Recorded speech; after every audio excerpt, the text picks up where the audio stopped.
Hey there, I'm Brandon with Portrait Displays. Whether you're a photographer, a graphic designer, a content creator, or even a podcaster, you've likely run into an issue where the way an image looks on your screen doesn't match the way it looks on someone else's. This is especially important if you're a freelancer working with a paid client. But even if you're just creating content for fun, you want people to be able to see what you create as you intended it. It looks fine on my end?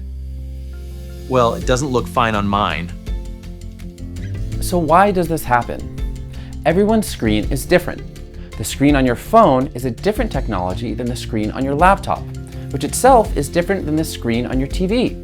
On top of this, each manufacturer's color pipeline and factory calibrations introduce another set of variables into the equation. Some screens have more contrast, some have different white points, some can't get as bright as others.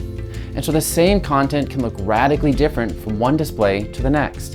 If you're a photographer or a videographer, you can use something like a color chart to help ensure your colors and skin tones are accurate.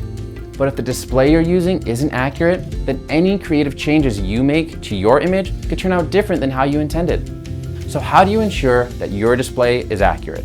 Through tools like Calman, which allow you to use a colorimeter like the C6 HDR5000 to measure your display and assist you in correcting your image to scientifically calculated standards. Or you can look for a Calman verified display, which has been validated to meet specific color accuracy criteria. While you can't control what displays your content will be viewed on, by having a corrected image from the start, you can eliminate any variables that might contaminate your creative intent and preserve your artistic vision as much as possible. So if you found this video helpful, please give it a like. And if you're new here, please consider subscribing. Thanks again for watching. Catch you in the next one.